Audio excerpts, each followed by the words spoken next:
Towards the end of the pre-parliament press conference Tuesday, the Minister for National Security and Home Affairs, Senator Hermangill Francis, moved from being calm to combative. He says he's committed to seeing one or two politicians charged as examples. He never disclosed whether this could possibly include members of his government. And I've always maintained that it is time that we start dealing with the politicians. Okay, because everybody says politicians are corrupt. And every time you open an investigation into them, then it's a witch hunt. So I eventually, and I'm praying that before we leave office, that's one of them or two of them are charged. So that we send. They say it's a witch hunt. So we want to try to make sure, okay, that something happens. Senator Francis says that effective crime fighting requires a national effort. Like I've said, it is a problem that every one of us must put our heads together.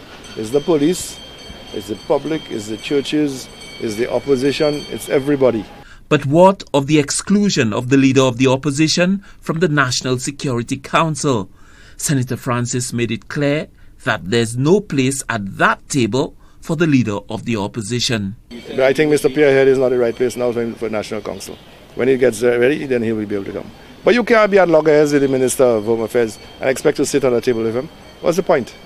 Isn't there politics and there's the national But interest? that's what I'm trying to tell you. But why are you playing politics with crime? That things are not happening because the minister is interfering with the police force. Why do you say these other things? Why couldn't he call me and say, oh man, I heard so and so and so? Is that true? You know I'd speak the truth to him. Senator Francis chided reporters for being selective in their sources for their stories. Is no one a credible source for him? But how do you mean if he's a credible source? So when Richard Frederick shows his papers and things, is he credible? I ask you if he's credible. You see, because that is the problem. You all pick and choose what you all want. What is good to you, you'll choose and pick it. I tell you, go to him, ask him to give you a copy of the document that he has, and then you'll find out whether it's credible or not. You know, that is the problem that we have, you know. That is the problem we have. But you attack journalists too, you attack everybody.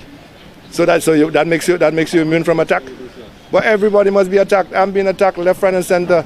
The honorable leader of the opposition, Philip J. Pierre, who is my very, very good friend. I have the greatest respect for him. He attacked me. So what's wrong with that? This interview with Senator Francis was not short of sound bites. In his responses, as well as his questions, he left the media with much to chew upon. At the tail end of his interview, the Minister for National Security asked as many questions as he answered. Lucia for the HTS News Force.